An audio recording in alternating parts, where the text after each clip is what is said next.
welcome back to the Washington Outsider Report on the Coalition Radio. For those newly joining the program, my name is Irina Zuckerman, and I am the editor-in-chief of the Washington Outsider. To discuss our topic, the threats, the geopolitical impact, and the concerns regarding maritime security in the Black Sea, is Professor Charles Ridgway Jr. He is a he's been on active duty in the past for 10 years as a nuclear power trained surface warfare officer in the Navy.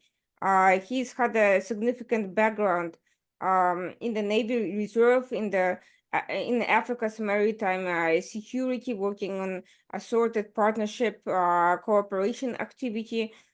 He's done a great deal of work as a Navy Foreign Area Officer for Africa. He's also worked as an editor at NATO's Joint Analysis and Lessons Learned Center in Lisbon. And after leaving NATO, he's been involved in assorted international development nonprofits in Colorado. We'll learn a little bit about what they are from him directly. And he is currently teaching monitoring and evaluation at Regis University in the MDP program, and we'll find out what that means as well. And recently he contributed an article to CIMSEC Maritime Security Center regarding the threats in the Black Sea, regarding what needs to be done to counter those threats, and why we are falling short of that. Thank you so much for joining us today, and welcome to the Washington Outsider Report. Well, thank you so much for inviting me, Irina. I'm really excited to have this discussion. You definitely have quite a background, and I was skipping over a lot. So I'll actually let you tell a little bit of the story, including what all of these things actually mean to the lay audience. Okay, well, that could take a while to go into too much detail on all of it, but we'll start with the Navy stuff, because that's what's kind of defined a large part of my professional life. And I joined the Navy as an officer through the Navy Reserve Officer Training Corps. I was commissioned in 1993 and always knew I wanted to serve on ships. World War II naval history had been a sort of passion of mine from when I was a little kid, like an 8 or 9-year-old. That's all I wanted to read about and learn about. And so I always knew I wanted to be a surface ship officer.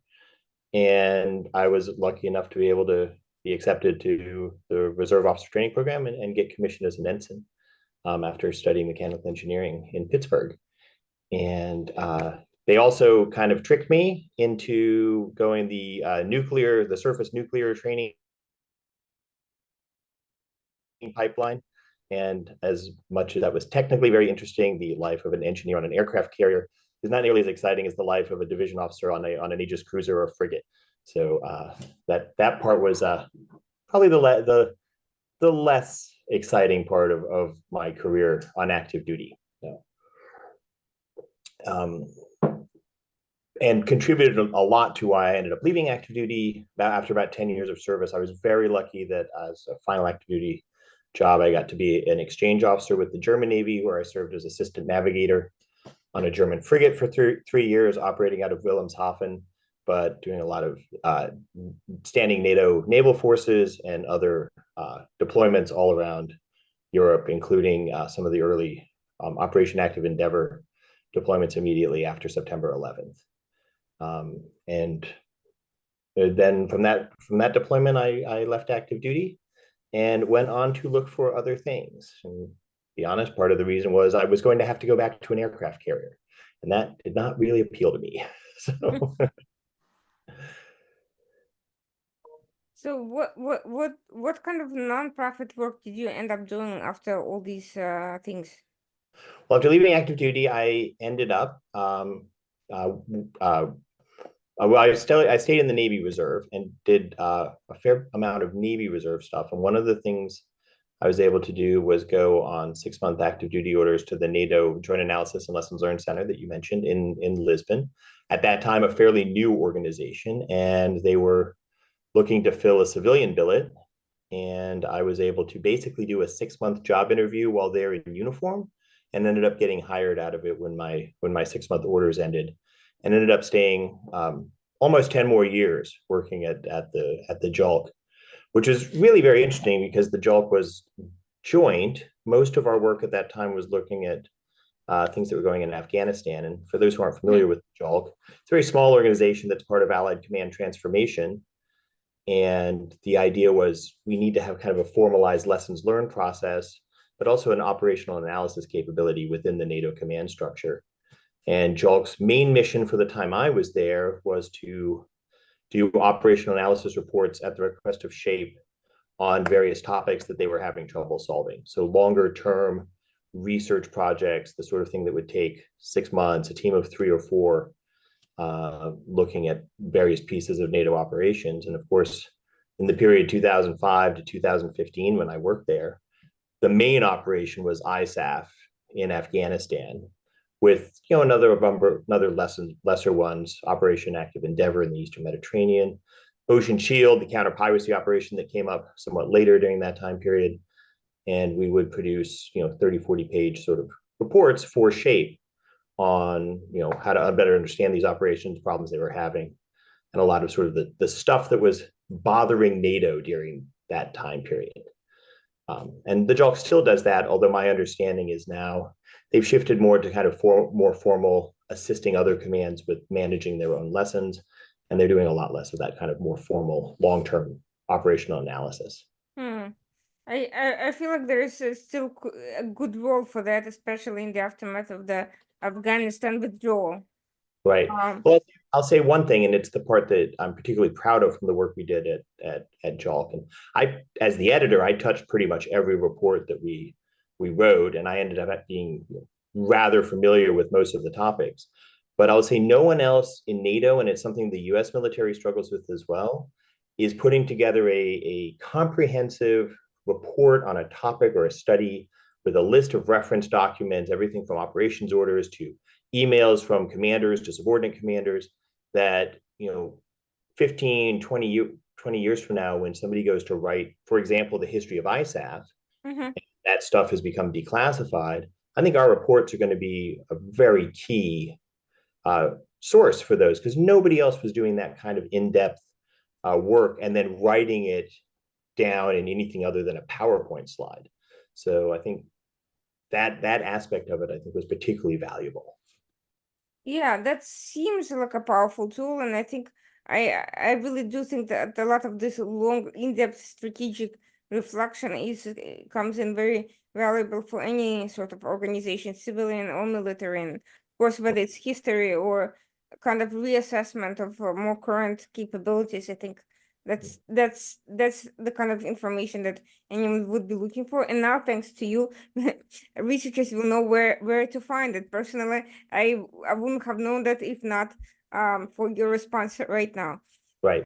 And most of the products at JOLC are NATO classified of some sort or another. There were a few that we produced that were unclassed, or we either released an unclassed version. I remember one we did on information sharing and counter piracy operations, and we classified the first report. And this will lead to some of the other work I did in Colorado, strangely, because I was contacted by a small nonprofit based in Colorado that was working on counter piracy issues. And they're like, we see that you released this report. Could we get a copy? And so we produced an unclassified releasable version. I mean, honestly, half the report dealt with interacting with merchant shipping on collecting piracy information, warning about piracy information, doing some of the what NATO calls the NCAGs, the coordination of shipping, to go through the dangerous parts of the waters. So it made sense that we would release a non-classified version of that report. And that got me hooked up with One Earth Future Foundation, where I ended up working 5 or 6 years after that happened for a little while. So. And it sounds like a lot of the work that you've done concerned the Red Sea and Africa. How did that end up happening? Well, that happened on the Navy Reserve side. So I Mm-hmm. didn't do a whole lot of work with Africa as a NATO international civilian, although I did do some.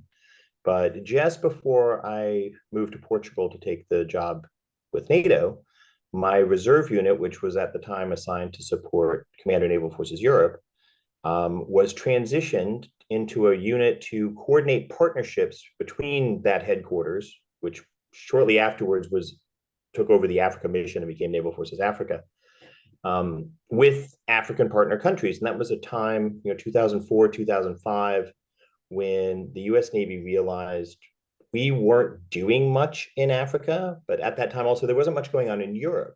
And there Mm-hmm. wasn't much for the Navy to do. Land and air forces in Iraq and Afghanistan were kind of getting all the attention. And the Navy's like, well, we should be doing something. And, so there's some maritime security issues off the coast of Africa, and we should probably just build better partnerships with them right now. And I ended up getting in a unit that started doing that sort of thing, and I kind of fell in love with it. I don't know if you've ever traveled much in Africa, but like the first time you go, you either love it or you don't. And I was one of those who, after 3 days in Africa, was like, I love being here and I love working here. And so I kind of took advantage of the Navy Reserve side, which I kept doing the whole time I was working as a civilian at NATO, and ended up going to Africa quite regularly to support Naval Forces Africa missions there. When I left NATO, I continued working in a Naval Forces Africa Reserve unit, and when I did finally retire from the Navy a couple of years ago, I ended up finding other work that was related to that. So I still get to do it. So, So what kind of countries were you partners with? I would assume Somalia for part of it, right? so actually much less so Somalia. The Mm-hmm. the the U.S. military's engagement in Somalia is largely special forces, direct support Mm-hmm. to Afghanistan. I didn't work counter piracy issues for the U.S. Navy, strangely. Not certainly not off Somalia and not at the height of it. Some in the Gulf of Guinea later. Um, but and then Somalia is also a really hard place to get U.S. personnel into just because of the security situation, Mm-hmm. requirements to do that, and the training that you have to have. And so it's very hard to get particularly reservists into Somalia. Whereas we were doing a lot of stuff in Naval Forces Africa was doing a lot of stuff, whole exercise programs trying to build up the capabilities of African navies. So a lot of that was Gulf of Guinea. Most of my work up until about 2018 was Gulf of Guinea. Senegal, Ghana, did a deployment as the liaison officer aboard a Belgian ship where we hit several Gulf of Guinea countries and participated in several multinational exercises. So it was more that side until about 2018. And then sort of East Africa started, just opportunities came up to go and support missions in East Africa. And I was always one to say, yes, yeah, I'll go. So. Well, that experience surely comes in handy now as you look upon the developments um, on both sides, on the political side and also on the military and maritime side that are quite that are keeping the place alive and interesting. Maybe a little bit too much, so for many people's taste. Right. Mm-hmm. So, is that some of the things that you teach about in your class at Regis? So no, and I have to be fair, I haven't done the Regis class for a couple of years now. Kind of COVID was the last time, and then Oof, yeah, and then yeah. these things happen, and then certain certain relationships don't get restarted. And I keep meaning to call up and say, hey, I'd be interested in doing it again, but I've just been so busy, and Mm-hmm. so it's been a couple of years since I've done that. That was very much for civilian Mm-hmm. development work, you know, building up schools, supporting orphanages, the sort of capability, but it was very similar in philosophy to the sort of work the US Navy was doing with Africa. And then with the lessons learned background from NATO, in the NGO world these days, the international development NGO world, so monitoring and evaluation is like, this is how we prove that the things we're doing are having the effect that we wanted to have. And Mm-hmm. that was very similar to the lessons learned work I did at the NATO Lessons Learned Center. So it all kind of matched together. And then I was, hooked up when we moved back to Denver in 2015 with there's like a kind of a shared workplace in Denver called the Posner Center, where there's about 30 or 40 small little international development nonprofits that work together, and then they all have this, they share offices and printers and things like that. And so you go over there and you kind of get into that network. And sadly, that's another thing that since COVID, I haven't been over there since COVID, and it's only a 10-minute drive from my house. So I really ought to get back into that. But that led to kind of a couple different links with some small NGOs. I did a monitoring and evaluation framework for a very small NGO. It was basically one guy on this side with an annual budget of about $50,000. He had 9 employees in Kenya, and he had started out distributing donated children's books to elementary schools in Kenya, and had found that he'd had mission creep to where he was doing all like sanitation projects in schools and income generating activity for the school district. I was like, man, you are 82 years old. You can barely fly to Kenya these days without like passing out. Maybe you ought to maybe the monitoring evaluation result should be, let's go back to just distributing books and find someone else to take over some of these other tasks that you have. So, but it was those kind of organizations that I was working with, and that ended up getting hooked up with the program at Regis that also has connections to those organizations at the Posner Center. That's amazing, because I have to say, I think this monitoring and evaluation element, while it's something that's constantly coming up in government contracting Oh types yeah, of projects, I'm not sure how often it actually lines up with the end I've results. done some work on monitoring evaluation at AFRICOM too, kind of voluntary. It's like, hey, I've got some experience with this. It's hard to do properly Mm-hmm. under any circumstances. It's really hard for the government to kind of wrap its head around it.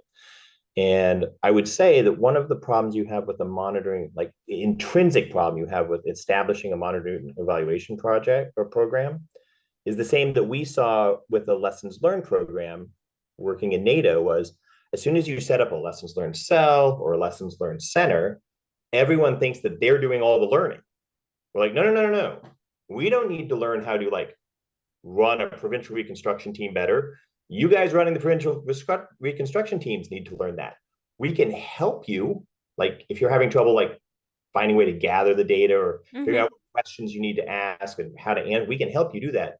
But you're the one who's having the real life experiences, and you're the ones who need to change your behavior to improve, to show improvement. And all those programs, I saw the same thing at AFRICOM. They set up a monitoring evaluation cell, and then everyone complained that the monitoring evaluation cell wasn't giving them any answers. I was like, well, you giving them any information? It's like, well, no, that's their job. So, that's just something that happens. You put that name on it, and everyone thinks it's their job now to do it, and you don't have any responsibility left to support it.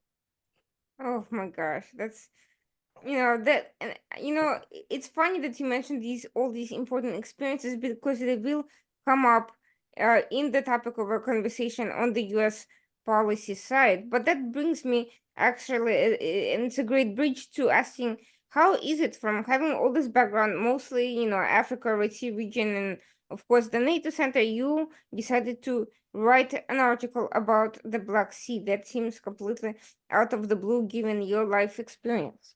Well, I think maybe that's why I wrote it, is because all of a sudden I had these ideas about something that I was new to me. I did a fair bit of research and reading. What happened was, about a year and a half ago, I started working for the U.S. Defense Security Cooperation's Institute for Security Governance, based out of the Naval Postgraduate School in Monterey, and they provide training, through security cooperation programs, various kinds of training to foreign military officers.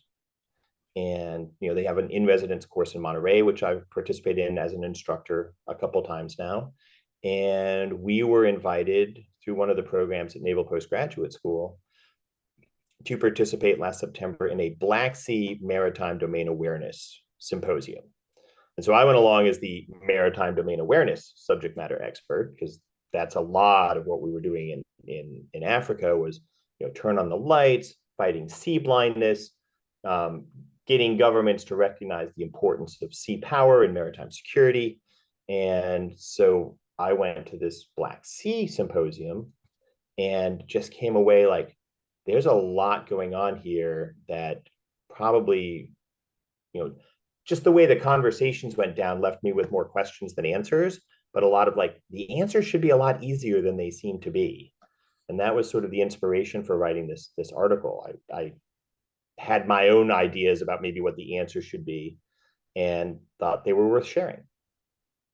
And I think it's a fascinating because, quite frankly, I don't see nearly enough, at least in the open source domain, about this situation, and no practical recommendation certainly about how to deal with it, despite the fact that it is a very important topic. So, um, I that agree brings with you. I think there's not a lot of open source that tries to say something new. Part of that is people who have access to the real information are, they can't share it because our symposium was completely unclassified, and I haven't had any access to classified information on that area for years and years, since well before the conflict in Ukraine began.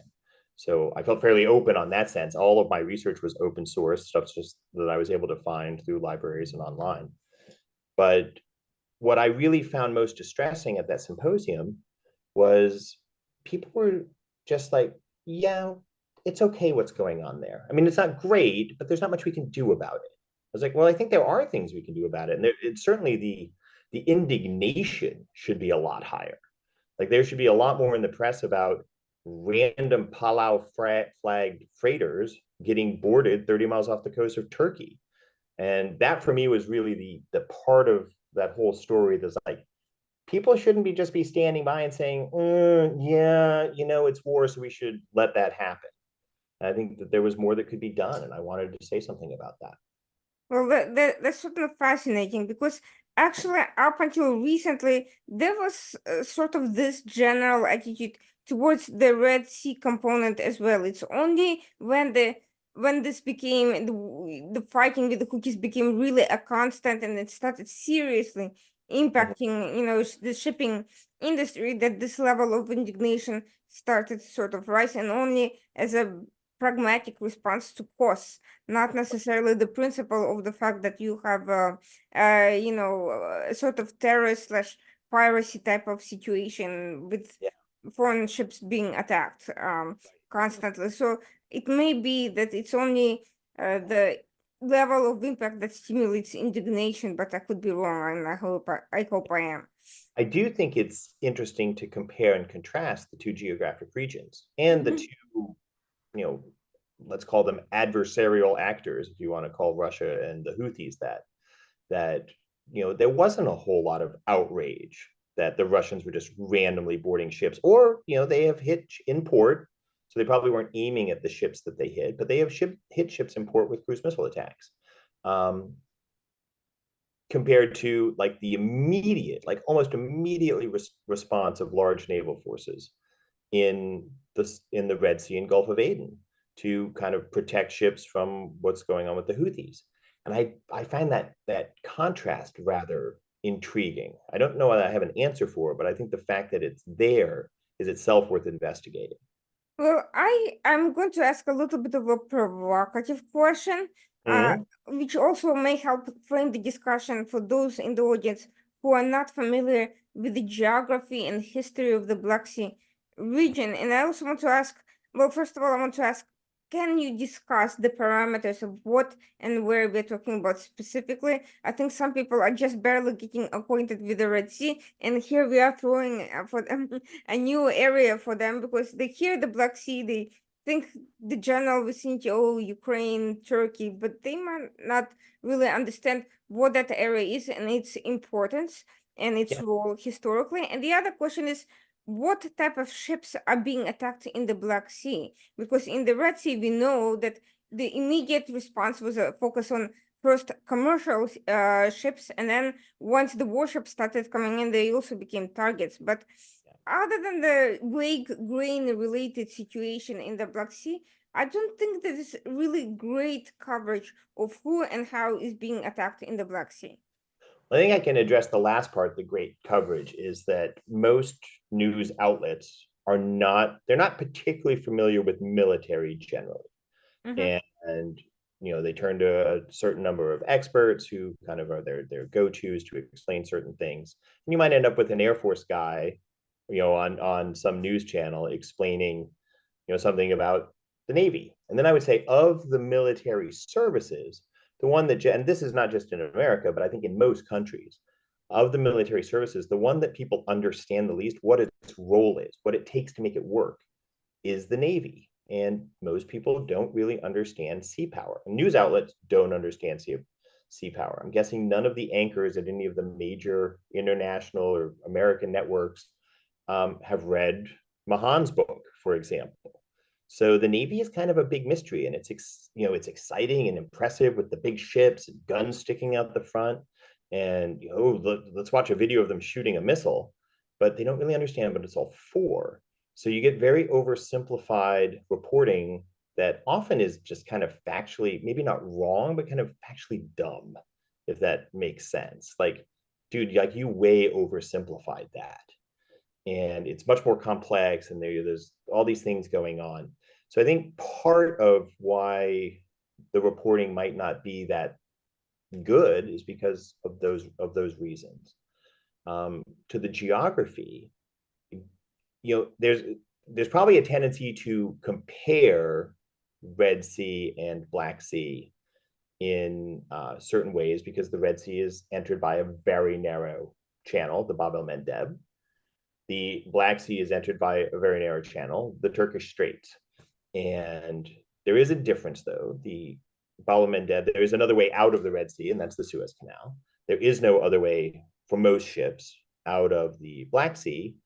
If you are a Donbass type river barge, you can actually get all the way to the Baltic on various canals and up the Volga, from the Volga-Don Canal, or down into the Caspian Sea. But that's a very specific class and measurement of ship. Your average ship is not going to be able to, take that route out of the Black Sea. So there's only one way in or out. The other difference is that one country controls that entrance. And for the Black Sea, that's, I'm supposed to say Turkey now, so I guess I'll say Turkey. They control that.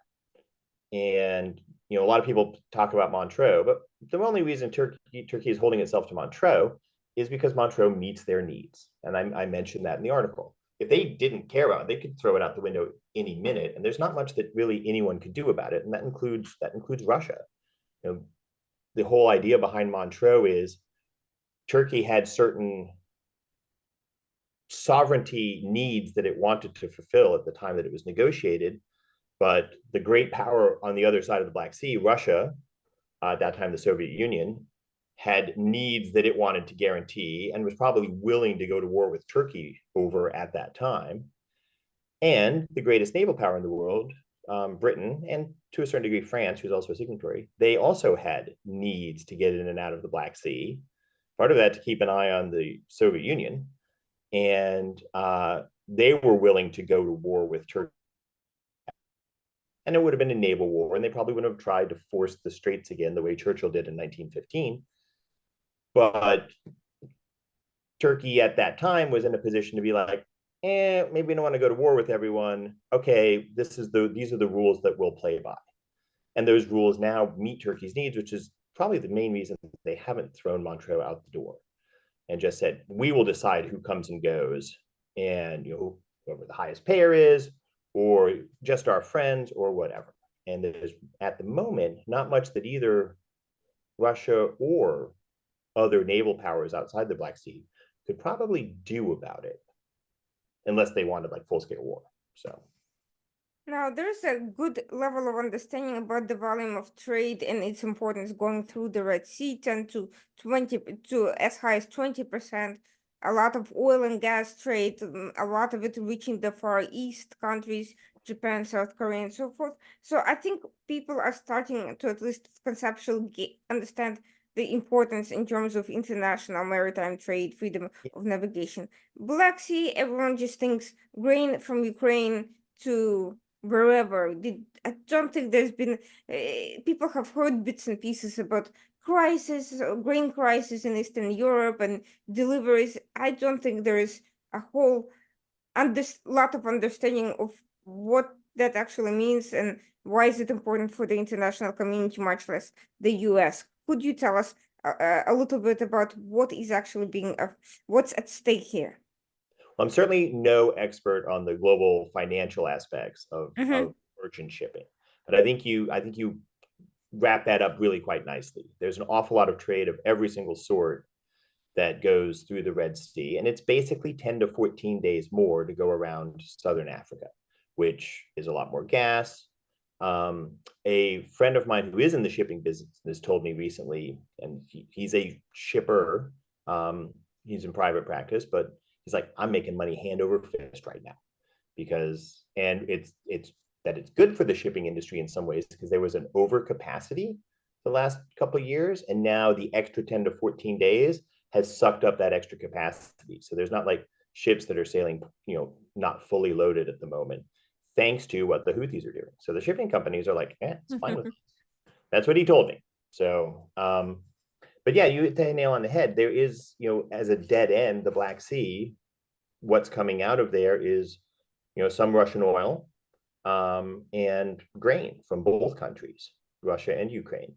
And other than those countries that depend on that grain for affordable feeding of their people, it's probably not as significant to the world economy as the Red Sea. And I suspect the two aspects that have made the Red Sea so much for the international community so much quicker to respond with high-end warships and engaging in combat operations. This is the most intense naval warfare we've seen since the Falklands.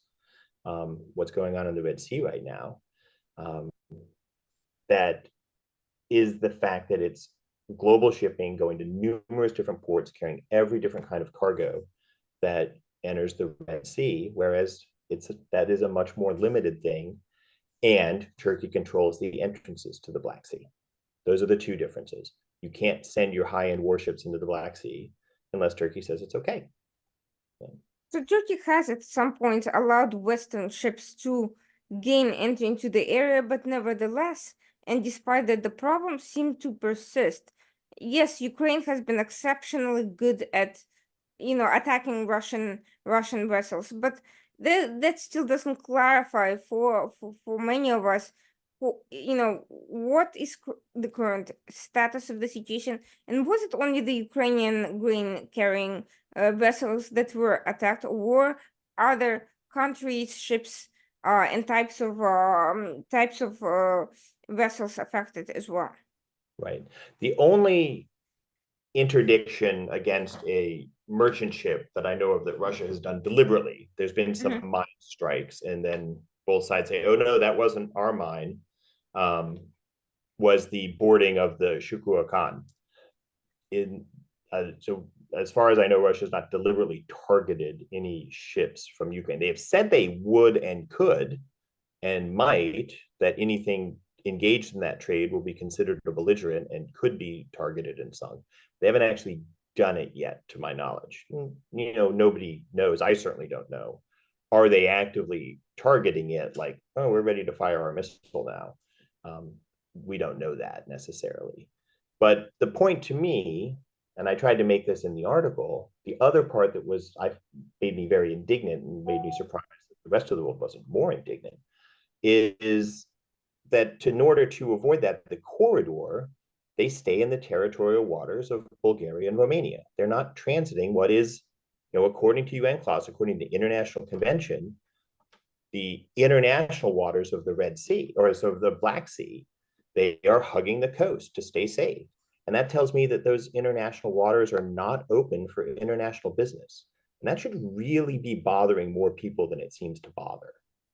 So So, that's why I kind of address that point. And that's why I argue, yeah, the Black Sea has become a Russian lake because the merchant community, for whatever financial reasons are out there, have chosen not to use those waters. The mere threat and a single boarding has convinced them that it's not worth it to try.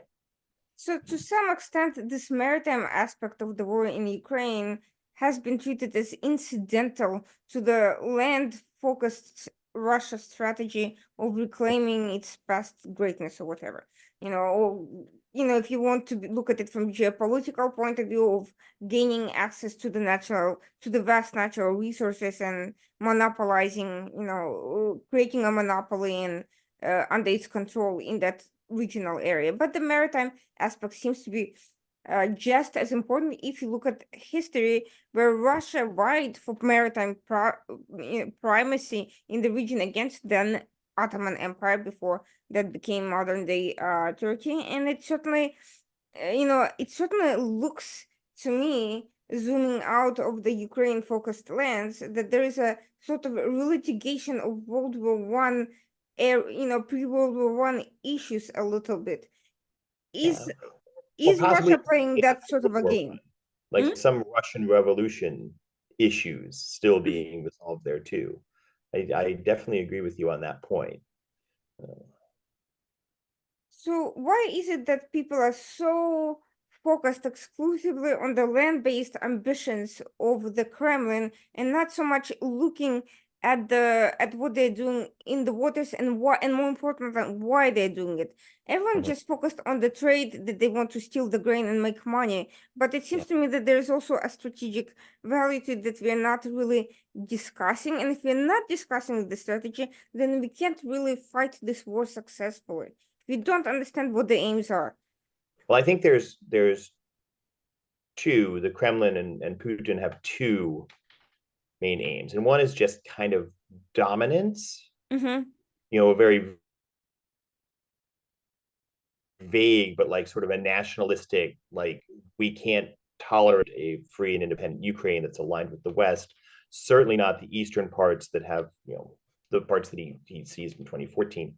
But, and this is not my idea, but I find it very convincing. John Conrad over at G Captain did a very interesting interview with the guys at Midrats. That's a maritime focused podcast where he argued that there were very strong maritime goals, that the whole idea is to completely control the Sea of Azov, like, and that now is a safe corridor for all Russia's ships coming up and down the Don.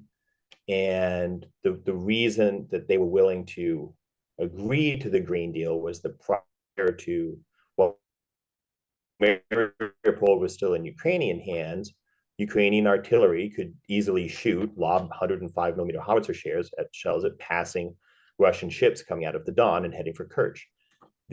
As soon as they seized Mariupol and owned the whole rest of the coast of the Sea of Azov, controlled the entire Sea of Azov, that danger went away. And it's not to say that Ukrainians still couldn't Mm-hmm. attack Russian merchant ships in the Sea of Azov, but now they can't just simply sit on the beach and shoot artillery at them. It's a much more high end, sophisticated operation that they'd have to do to start doing that. And also, Ukraine wasn't doing these sophisticated surface drone attacks prior to the Green Deal falling apart.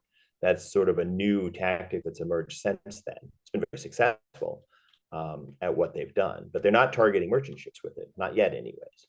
So I think in that sense, one, you have the very high level, like the egotistical Putin sort of strategic goals, and Mm-hmm. then you have very like, we don't like that we have to share this important waterway with Ukraine on the other side of the channel coming out of the Don. And I think that's a very important. I think Captain Conrad makes a very strong argument that that's an important military strategic goal of Russia in this conflict. So essentially, what that gives Russia is creating the impression that they are the ones calling the shots in the neighborhood, and they're the ones controlling the waterways, even if there's Turkey nearby. But Turkey is not going to go fighting over the Sea of Azov. Turkey only cares about the actual passage that it controls. So Yeah, so long as Russia maintains that balance, it doesn't go too far. Turkey certainly will not have the jurisdiction and the authority to intervene, nor has any yeah, geopolitical reasons to at the moment. So what we are seeing is that Russia is actually carving out this piece of maritime territory under its Hmm. control and expanding its reach that way. Well, we're just looking at its territorial gains on land. We are also not really admitting that it actually has made significant maritime gains. And what does that mean for I this think that's summed it up neighborhood? beautifully. I think that's exactly what they're trying to accomplish. And if you think about the situation after 2014, even after Russia had seized Crimea, there's still a maritime boundary down the middle of the Sea of Azov where Ukrainian territorial water runs up against Russian territorial water. And now, de facto, that boundary is gone. The Sea of Azov definitely is a Russian lake. The rest of the Black Sea, I'm quite surprised. And I'm not a Turkey expert. I haven't set foot in Turkey in several years, except passing through Istanbul Airport, which you do a lot of stepping in Istanbul Airport because it's the biggest airport I've ever been in, and nothing seems to be within a kilometer. But that aside, I don't know what's going on in Turkey, but I'm surprised that they're not more upset that they seem to have lost a certain amount of sea control over waters that are very clearly of importance to them. And as one of the comments on my article at SimSec was, Turkey could shut down the Black Sea to Russian shipping anytime it wanted, and that's actually true. I hadn't considered that that Turkey might be able to do that, but they could just stop letting any ship coming out of the Don through the straits.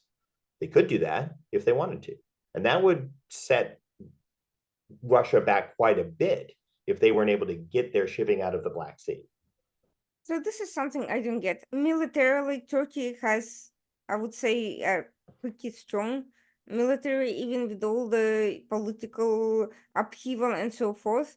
Maritime, I am not an Mm-hmm. expert on how it compares to Russia, but I would say given Russia's, you know, challenges, I would say the Turkey naval is still in a pretty good position. Is that is that Oh, accurate? I think I've always been impressed working with the Turkish Navy, Mm-hmm. including 20. I hate to say it, 23 years ago when I was doing stuff in the Mediterranean aboard the German frigate where I was the exchange officer. We did a lot of work. We always had a Turkish ship in our group, and they were always very impressive, and their ships were in great shape. And in those days, they were operating some very old fast attack craft. We were parked in Aksaz, one of their big naval bases on the Mediterranean side. And at the next pier were some of these older, former German fast torpedo boats. And those boats at that time were close to well over 30 years old. And we went over one and had tea just to visit. And it was beautiful. Every speck of brass was perfectly polished. And they got those things underway. And as soon as they cleared the pier, they put the throttle down and off they zipped at 40 knots right out of the bay. I've always been very impressed with the Turkish Navy. And in the last few years, they've very much developed a homegrown ability to build very impressive ships. They've just commissioned a drone carrier slash amphibious ship that is very impressive from looking at it from what I can find online, and a homegrown batch of frigates, the Istanbul class, that are also very impressive looking. And the fact that they've developed that capability to build sophisticated warships, let's call it in the last 15 years, that's quite impressive. The Turkish fleet is very capable of dealing with the Russian Black Sea fleet, should it come to something like that.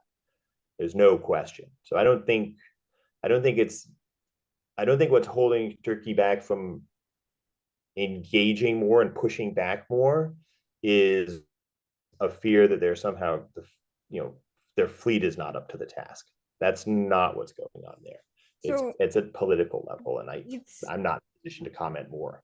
yeah, it sounds like some sort of a political understanding or arrangement, and wouldn't be the first time for Turkey and Russia to come to political understanding and arrangements. Libya, Syria, and so forth are just some of the examples where the two compete, but also come to sort of, you know, um, mutually satisfying boundaries that keep them out of direct engagement and conflict uh, at, Mm-hmm. at various points. That said, I think I'm not entirely sure how much all of that is being taken into consideration. So we are seeing that there is there has been economic and political impact resulting from all of this, just not necessarily directly to the US. We've heard a lot about Eastern European and Central European countries affected by the grain disruptions. And now Russia has also used the situation to sort of to its advantage in Africa as well, because some of the West African countries have been very much dependent on grain, and Russia is giving them for free, and they're stealing Ukrainian grain and also selling it off as their own and just making money off that. So it's not to say that there's been, not, huge disruption. It's just that the particular ways it's been these disruptions have not directly affected an average American or West, or maybe even Western Europe, Northern European countries. Not in ways that they can feel, and I don't think it's caught the imagination of people Mm-hmm. the way that landing a helicopter load full of guys on a ship passing the Yemen coast or shooting anti-ship missiles at them has caught people's imagination. I think there's that aspect of it too. When we do see parts of the naval conflict in the Black Sea, it's usually drones published by Ukrainian forces or videos of Ukrainian forces of their drone attacks, which have been kind of sensational and exciting and fun. And it gives the impression, though, that Russia's losing. And I think maybe they're losing those tactical engagements. And I can only guess that they're smart enough to be like, okay, how do we defend against these drone boats? That sooner or later they're going to get better at that. But I don't think that they're losing at the strategic level. I think they still control the Sea of Azov. They still more or less can dictate who can use most of the Black Sea. And sensational drone attacks aside, Ukraine hasn't been able to kind of change that situation, and neither has the rest of the West, which you would think would, if nothing else, just based on principle. The principle that Russia is a signatory of UN clause, and those waters are international, and they haven't declared a war, and they haven't declared a blockade. So there's nothing legal about what they're doing.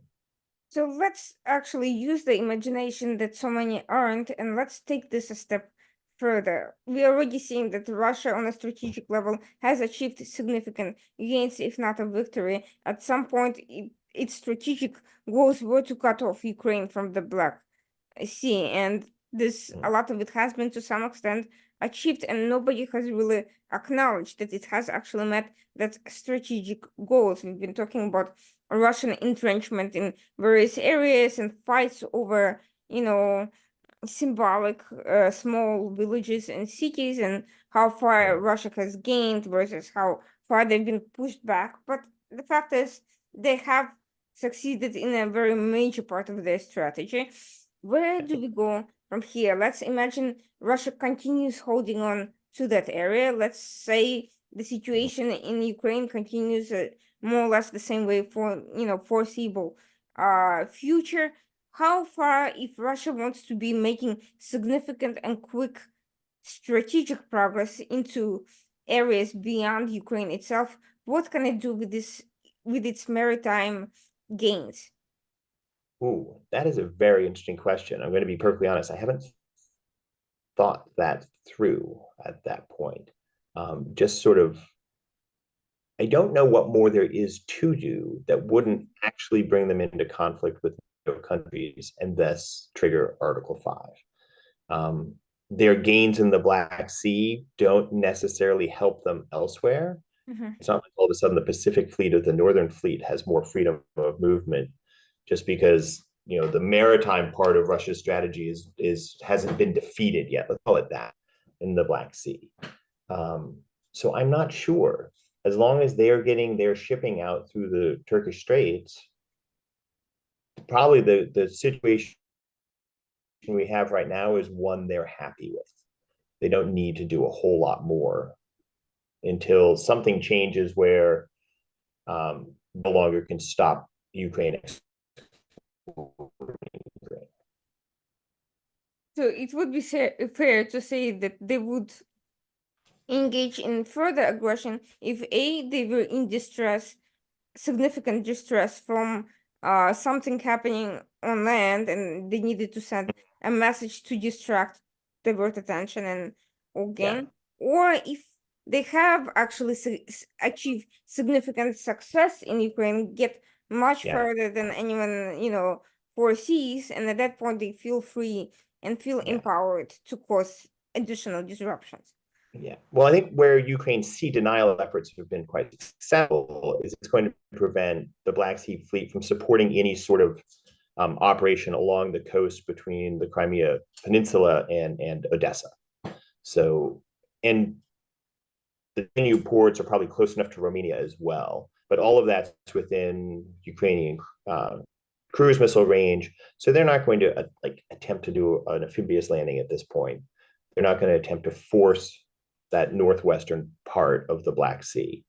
So I think they're probably quite happy with their fleet more or less safe in Novosibirsk, Novorossiysk, I'm sorry, and that yeah, I don't see that situation. There's another aspect which actually just occurred to me is they haven't boarded anyone else since.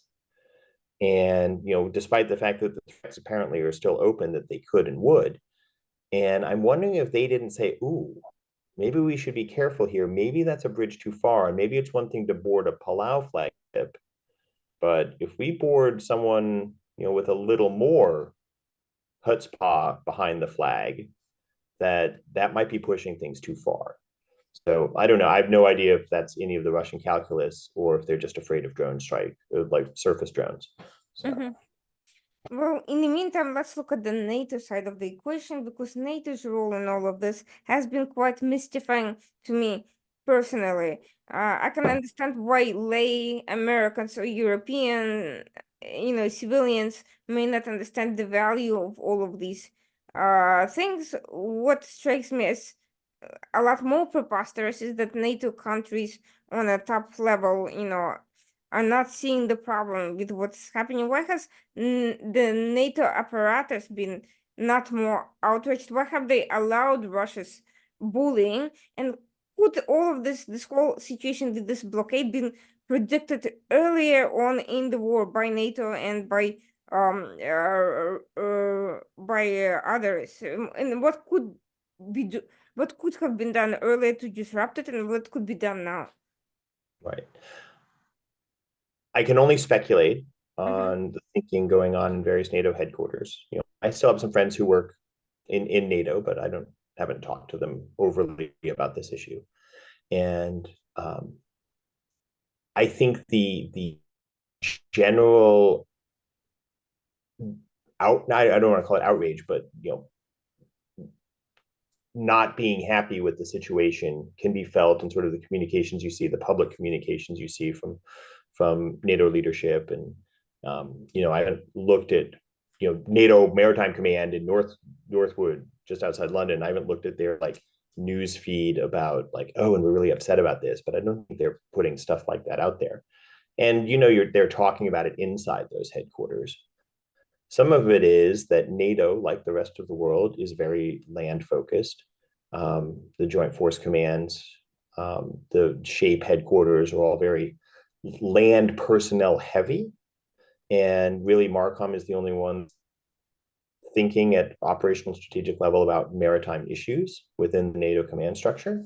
That's always been kind of a fact, something we wrote about at the Joint Analysis and Lessons Learned Center when I was there.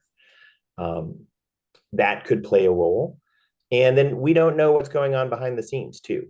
There's an Mm-hmm. awful lot of diplomacy. There's an awful lot of,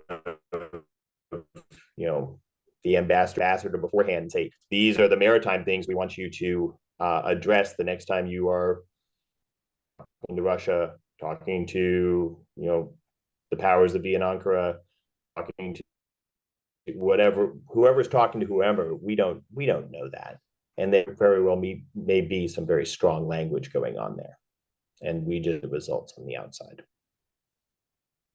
But do you think they foresaw a possible blockade early in the war? Because I remember, reading all these articles about how, people seem to have been aware of Russia trying to kind of get to this exact result, but a lot of the effort was seemed to be not really there didn't seem to be any urgency or panic concerning the fact that they were trying to do exactly that. It just didn't. But what I can't tell is whether it was just the media coverage or whether that was also the political sense. But certainly, if it was the political sense, the outcome was in the sense of should Ukraine have asked for and gotten assistance more closely related to these maritime goals? Should it be asking for more now? Is it a priority related to some of the other things? So, I don't know what Ukraine is or isn't asking for right now. The Neptune missile was, developed in Mhm. Ukraine based on previous Western designs, but that's a homegrown product and a quite impressive one. So I don't know what Ukraine is asking for. I think as far as should we have predicted, I think the whole conflict, as I recall 2 years ago, there was maybe 2 or 3 weeks where, oh, it looks like something might happen. And I remember thinking, no, it can't actually happen. This is all bluster and massing troops on the border just Mhm. to something. I do think people were taken by surprise. And I think, if you remember, everyone thought Kyiv would fall in a couple days or at most a couple weeks. And probably at that point, it's like, oh, all these tanks on the border. I don't think anything in the Black Sea is actually going to matter. The Russian Black Sea fleet is huge, and we'll probably just support with an amphibious landing in Odessa, and that'll be the end of that. And that it turned out to be much more complicated, I think, is the and that Ukraine did such a nice job of defending itself, Mhm. and that the Russians did such a terrible poor job of launching that initial land attack took a lot of people equally by surprise. In the meantime, we know that during various parts of the war, Russia and Turkey did have some tensions over the Montreux enforcement. And what exactly has that all been about? And we don't know what are the terms of the political arrangements, but we have seen some tensions in Turkey's efforts to balance its NATO obligations with self-interest with Russia, kind of linked, you know, agreements. What exactly is going on there from where do they actually stand on the military arrangement? I'm not able Front? to address that question at all. I really have no idea what sort of discussions Russia and Mm-hmm, Turkey have had behind the scenes. Um, I do think it's interesting that Turkey, of all NATO members, has closer and more sort of networky relations with Russia, both at a business level and at political level, in a way that probably no other NATO country does. But what sort of communications and mm-hmm. requests and denials are go over that communication path, I really don't know. But I suspect that the fact that Turkey is preventing Russian warships from going in and out, um, not allowing them to, reinforce the Black Sea Fleet, like with a sort of home port change from some other station, Baltic or North Sea or Northern Fleet, probably has Russia a little bit annoyed because they are losing ships and they're not able to replace them. So we don't know whether that's actually NATO's a deference to NATO or entirely self-interest, but we do know that there is some level of division attributable to various factors. To what extent can NATO capitalize more on that? What can be done to actually put more pressure in on those, on those points? So I was actually talking about this with someone today, is that I don't know what leverage the other NATO countries have over Turkey right now. Like, hey, you don't do this, we're not going to do that sort of leverage. Um, we kind of talked about it for a little bit today and really didn't have any good ideas. But the people who are doing the diplomacy, hopefully they know those answers and maybe there is something. There are ways to, under Montreux, non-belligerents are still supposed to be able to use the straits. And Turkey's just said, we're just going to make this simple. No warships can go through right now, belligerent or non-belligerent. But under Montreux, it's possible for them to say, we're still adhering to Montreux and allowing neutral, non-belligerent warships in. I would hope that a lot of the diplomatic efforts with Turkey right now are towards that end. And then there's an example, it doesn't directly translate, and it might be silly, and I haven't thought this through all the way. But at the beginning of World War I, a German squadron in the Mediterranean, the battle cruiser Goeben and the light cruiser Breslau, escaped the British Mediterranean fleet by sailing into Istanbul. And the British they can't stay there without violating neutrality. 72 hours and they out. And what the Germans did was sell the ships to Turkey along with the crews. And Admiral Suchan stayed in command of that fleet for the rest of World War I. Turkish, I think he put a Turkish emblem on his German Navy hat. And that was about the only change, that and the flags on the two ships. And it would be possible to, in a similar manner, to sell ships to Romania. Or if you really wanted a flag from some non-Black Sea country, you could buy a Romanian or Bulgarian ship. Like, oh, the Bulgarians have decided to sell us one of their corvettes. And then off you go with a crew and take it over and fly a German or a British or a US flag off that ship. Those things are possible, but they're very, very unlikely. But it could be done if you were really determined to get somebody else's flag into the Black Sea on a warship right now, or to reinforce Romania and Bulgaria. When I last checked, the US was trying to get rid of its littoral combat ships. Just saying. Interesting development. In case, I do think there's been a surprising kind of lack of creativity on that front. There's been a lot of good, positive brute force and power and powerful weapons, not a lot of creative thinking, as far as I see. Right. And, admittedly, this conflict has gone on for 2 years now. During World War II, U.S. industry was churning out an aircraft carrier every 9 months and a Liberty ship every 5 days. There could have been some new construction inside the Black Sea over the last 2 years. Of course, nobody realized the conflict would go on this long, but it's never too late to start. Yeah, actually, even as of last year, analysts have been predicting at least 2 more years. Now it's been extended to probably another 2 years from that. So I'm actually surprised that in light of these predictions, nothing has been recalibrated to that, long-term kind of conflict mode. But hey, maybe somebody will do something at some point. Because Yes, maybe so. it is an election year, so Well, no one will do anything anything bold like that in the States until after November, and then we'll have to see. But yeah, there's stuff that people being creative could do, and that's another reason I wrote the article, is just to get some ideas out there, and maybe someone who's in a position to make some decisions will see it and be like, oh, there is more we could be doing. I mean, I don't see any NATO country, Black Sea or not, going and doing an ASW exercise, in the pocket between Sevastopol and Novorossiysk. But there's no reason they shouldn't. And, were I all world navies, that's the first thing I would try to do.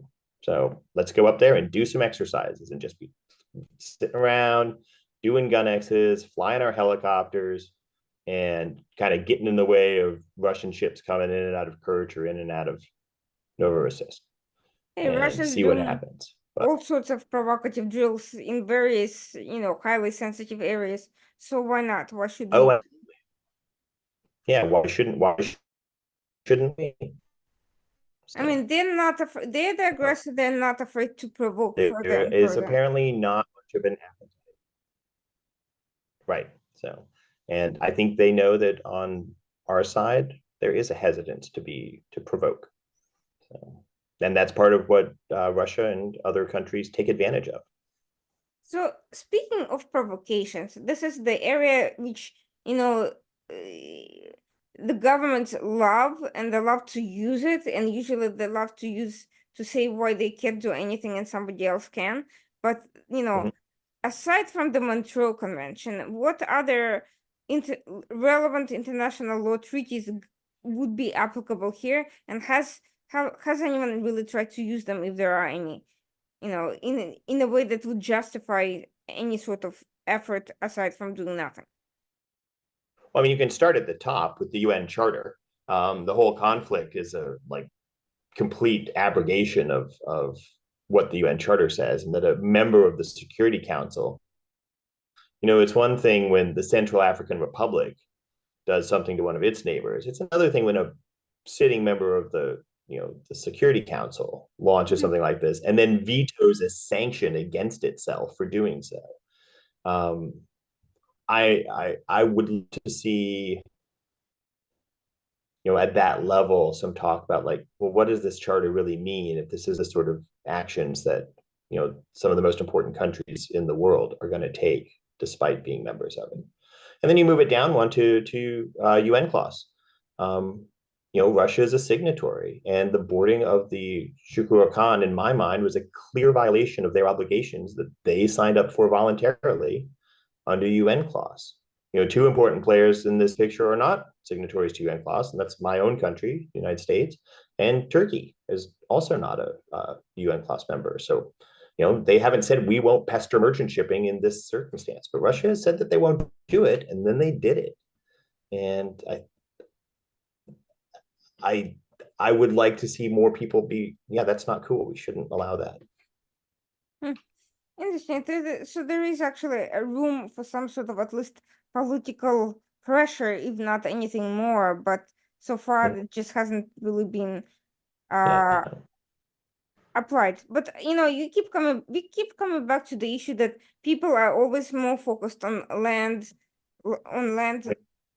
and air conflicts, not so much at the maritime. That there's this sort of lack of understanding. But from a strategic perspective, leaving aside the technical knowledge of how Navy operates and all of that, why has strategically there's been such a lackluster general interest until it becomes critically important, like in the Red Sea, and there's no way out of it? Why isn't there just general look at the map to see where there are important choke points that could be exploited and so forth? Ooh, that's a whole nother hour in itself. Um, Definitely some topics that I've spent some time thinking about. Um, and I think it's hard to say at a population-based level, Mm-hmm. even though many people in most countries live near the sea. I'm from Colorado. I'm 1,500 miles from the closest ocean. And, you know, people in Colorado aren't really thinking about that stuff. They didn't realize that their prices went up in part because their maritime supply chains were disturbed during COVID and then by other factors immediately after COVID. And they don't make that connection. I think at political level, when you're talking politicians, parliaments, and U.S. Congress, one, navies are more expensive for Mm-hmm. what looks like less capability. Land forces are kind of, for not much money, you get a lot of infantry and a bunch of tanks, compared to, for a good bit of money, you get some modern fighter jets and maybe a few bombers. For really a lot of money, you get like, take my favorite, Germany, 12 frigates. And then you have 12 frigates. It's a tiny force compared to the land. It's a tiny force. It's a much smaller force than the Air Force. The United States is different to most nations in the fact that the Navy and the Army have about the same number of personnel, around 350,000 active duty personnel. Most other nations, there's 10 times as many people in the Army as there are in the Navy. And that's even true in Britain today. Once the greatest sea power that the world had ever known, the Army is much, much larger than the Navy. And so those voices aren't at the table. They're not at the table inside ministries of defense. They're not at the table. If you take Germany, the senior German naval officer is a 3-star. There's several 4-star German army officers. So he's always junior anytime they're meeting. Um, that's more pronounced in other countries with even smaller navies in comparison to land forces. And then I think at political level, there's a lot of things that governments either have to or want to or have promised people they will pay for, and they get the least number of votes by paying for Navy stuff that generally benefits a few very small areas. I think it's, geographic areas. I think it's very telling that the one member of the German parliament who I know understands sea power and cares about it represents Wilhelmshaven, the largest naval base in Germany. And the one person in the U.S. Congress who I knew understood that and fought forward in Congress, she represented Norfolk, and she lost her last election. She was a former surface warfare officer. She lost her last election to a former naval aviator. So one less voice for sea power and one more voice for air power in Congress now. And I think those issues, there's a lot of stuff that governments have to pay for. And one of the most expensive things they can buy is a Navy. And one of the things that gets them the least political brownie points is a Navy. It's funny. There's been a lot of talk how the current developments and all these events and conflicts we are seeing is a new World War One or a new World War Two, and I don't know which one it is or whether it's both or neither. But what I do know is that we are seeing a return to water maritime conflicts, which we haven't had at the scale in quite a long time, and that's the part that no one's talking about either. Yeah, and I think that's very interesting because a lot of the talk these days is about the rise of the Chinese Navy and how Mm-hmm. big it's gotten and that it's gotten much more capable and it's starting to deploy more and more frequently out of area. But what's brought about the maritime side of both the conflicts we discussed today was fairly basic forces with some fairly sophisticated but inexpensive weaponry. Everything from Ukraine's surface attack drones to the use of the homegrown Neptune missile. They did that without any ship larger than a small patrol boat. And the Houthis, apparently they do have a decent Coast Guard. They certainly have some very nice propaganda videos on YouTube about the Houthi Coast Guard. Whether those were created by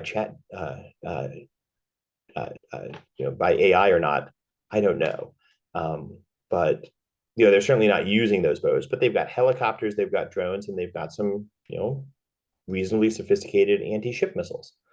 And without having a navy, they are forcing real navies to come and deal with that.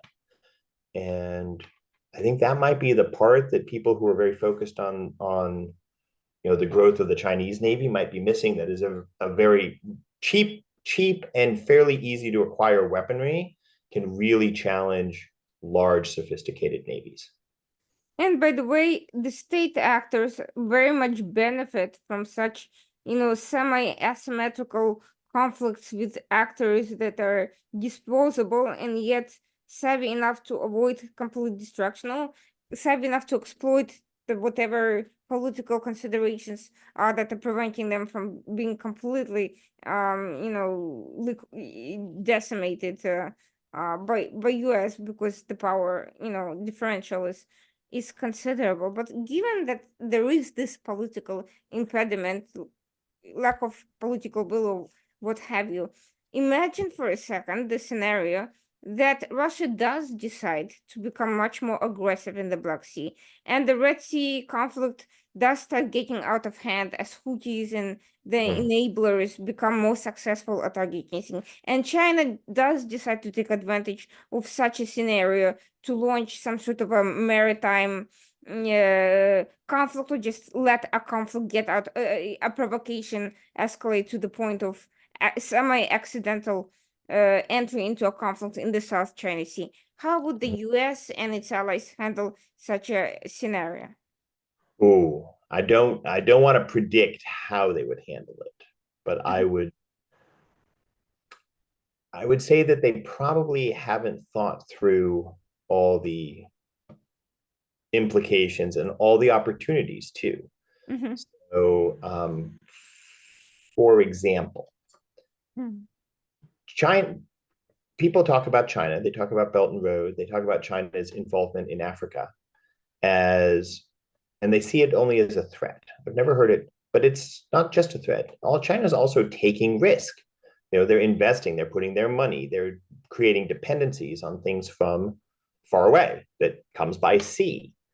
And as big and as capable as the Chinese Navy has become, I'm not sure they're yet in a position to defend the things they now depend on that come by sea from Africa or other places along the Belt and Road, um, where they've invested heavily. And I don't see enough talk about that being a risk for them and an opportunity for us. Maybe some people in some faraway headquarters are discussing that, but I haven't heard much on that front. And I think there are opportunities there, both to prevent conflict and, in the case of conflict, to not be as nakedly as exposed as a lot of doomsayers seem to think that other countries will be by that. This level of risk aversion Mhm. is just sending some sort of a communication to outside powers that no matter what happens, we are not going to engage the same behavior. We are not going to get proxies involved. We are Yeah, not going to, you know, step in, and we are certainly not going to kind of sink their ships or do anything, of that sort. So, is it there's an element of strategic ambiguity over our intentions that seems to be missing from right.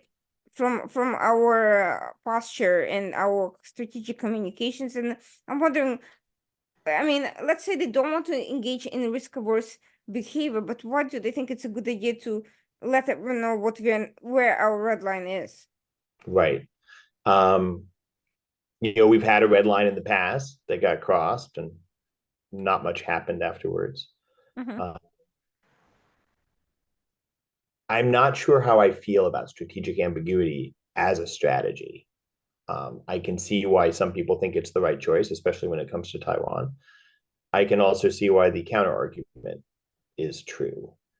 Um, I think if you've signed up for an international convention like UNCLOS and you violate it, then the strategic ambiguity shouldn't be there. That should be like, that's not something we're going to do, and there's going to be consequences of some sort.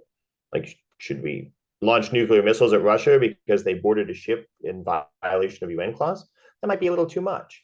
But there's no reason, like, okay, we have laid sanctions on certain Russian exports. Why aren't we boarding their ships?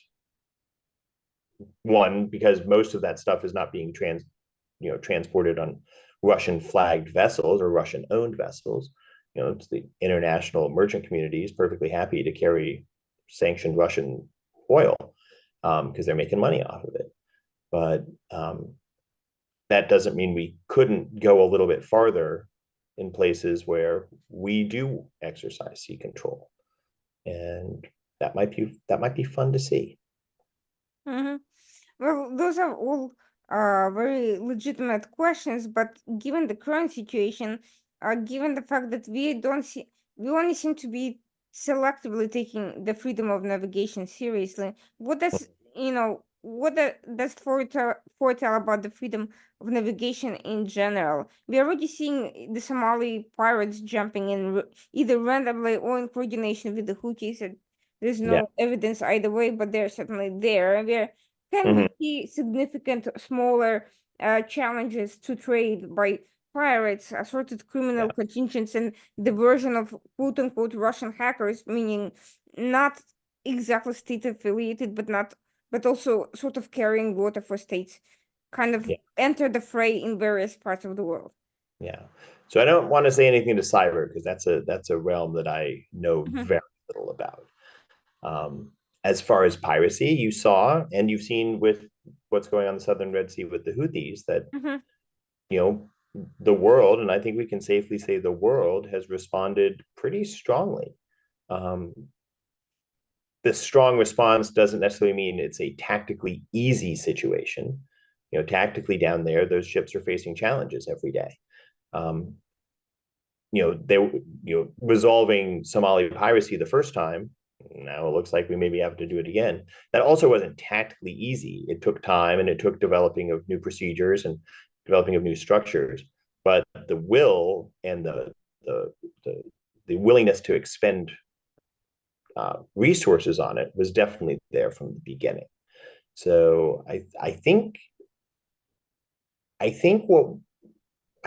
what's happened is people have lost the ability to think creatively on our side about pushing back about against, you know, China and Russia are very good at exploiting the seams between the existing rules and then being able to say, well, that wasn't illegal what we did, but it was intended to be like it was illegal. It was intended to be annoying or disruptive or detrimental without blatantly violating the rules that they've agreed to. And we're not very good at figuring out how to push back about that. I think they're much more creative on that front. Hmm. Well, and I don't think it's a lack of will, but a lack of ability to think about and come up with, and maybe a little bit of a lack of backbone of like, if we do this, it's going to be super provocative. Sometimes it's okay to be a little provocative. Sometimes the way you get the bully to stop like messing with you on the playground is just stand up to him and yell in his face. So what can Ukraine and nearby countries do to promote grain security given what is happening? I know tactical they've been kind of trying to destroy the ships. Is there anything more they can do without the NATO forces actually doing any of the wonderful things that you've mentioned? yes, and I discussed this a little bit in the article. And again, finance is certainly not my area of expertise, but it's obvious that shipping industries risk aversion and risk willingness based on insurance prices or reflected in insurance prices is what drives their willingness. If they knew they were going to make a huge profit carrying grain, they would, and by taking the shortest route straight across the international waters of the Black Sea, they'd be doing it. But they're not going to with the insurance premiums and the chance of, you know, losing a ship. And I think that's why you see this huge response in the Red Sea is, as opposed to piracy, piracy was bad, but the merchant ships kept going through that way. They didn't go around. And the difference is that, you know, for $5 million, they pretty sure they were going to get their ship and crew back. And $5 million is, you know, a ship and a cargo may be worth 50 or $100 million. So they were willing to spend $5 million to not have to go around on the off chance that theirs was the ship that got, you know, kidnapped by the Somali pirates. They're not willing to risk losing, you know, $100 million ship and cargo, which is what happens when a C-802 missile slams into the side of it sometimes. So I think that's where you're seeing the difference. So what can be done in the case of the Black Sea, in my mind, and I mentioned this in the article, is subsidizing some of those war risk costs. You know, putting a financial incentive, and Ukraine has done this, and they've worked with Lloyd's of London to work on insurance rates. And I'll be perfectly honest, I haven't followed up since I wrote the article on how that's developed, and it was pretty new when I wrote it. But I think that's a great step in the right direction. And Western governments could also be, you know, if we're willing to spend all this other money on Ukraine, that would be actually a really good place to put some money, subsidizing the risk cost to the shipping industry. And speaking of risk course and insurance, one of the developments that I've touched on in the discussion on another program was the risk of the insurance business and the flagging business being taken over by Russian, Chinese, and other non-Western and not necessarily friendly companies popping up in response to the Red Sea threat situation. But it could also happen elsewhere, like the Black Sea. And if Yeah. that happens, what that could do serious financial damage to Western interests. But what if anything can be done to prevent it? And does can we actually do anything about it and Mhm. prevent these countries from capitalizing on the risk they themselves are creating? Right. I'm not too sure on that front. I've long been a proponent of repealing the Jones Act in the United States and just encouraging more Mm-hmm. United States merchant shipping, civilian merchant shipping, and not just government owned. I think that's less of a problem in most European countries. You know, the ownership insurance agent trail for most ships is so convoluted and passes through 6 or 7 countries and often through some fake address in Hong Kong or something like that, that I don't know what else you could do without completely restructuring the entire owner and financial system behind the shipping industry. And again, that finance stuff is just not my area of expertise. So, given all that we've discussed, do you see any relevant strategies concerning this sort of maritime security actually being discussed practically right now from the relevant bodies? And also, is there anything that you haven't mentioned specifically in your article that you think is worth bringing to the attention of the decision makers? To answer the first question, I I think I've kind of well, I actually kind of answers both questions. I think I've kind of touched on more or less everything. The one thing I did mention in the article that we haven't discussed yet was flags of convenience Mm-hmm, and how that didn't offer much protection in the Black Sea. But now with the Houthi thing, we see that it doesn't matter what flag you are, you mm-hmm, know, Western navies or the Indian Navy are going to protect you. So that aspect of it, I'm not tight. I think there's a big geography piece that plays into the Black Sea part that, in the Red Sea, those navies are able to come and protect kind of anyone. But I would definitely take a look at the flags of convenience. I don't see a huge reason. I see some philosophical reasons, but not some practical reasons why, for example, the U.S. taxpayer needs to subsidize a merchant shipping company that chooses to pay its registration dues to the Marshall Islands or to Liberia, and yet depend on the U.S. Navy to see it safely through the Red Sea. I think something could be done there. mm-hmm. So, Well, hopefully, the powers that be will see both the article and our discussion and come to a conclusion that some risks may be worth taking and maybe they're not such great risks at all. Maybe the only issue we have is like this maybe we're playing poker and maybe Russia has and some of its allies have weaker hands in certain respects, and they're only working off our unwillingness to engage, not because they necessarily are in a position right. to do anything about it once we do. Right. I think I wouldn't use the word unwillingness to engage, but hesitancy to determine good paths to engage. I think that Mm-hmm. probably describes that situation better. I think there's lots of people who want to do something, but they just can't find something that's going to be palatable to all the decision makers. Mm-hmm. That's a fair Mhm. assessment. Well, thank you so much. This was Oh, it's really been my absolute pleasure. This has been delightful. Thank you so much for inviting me on board.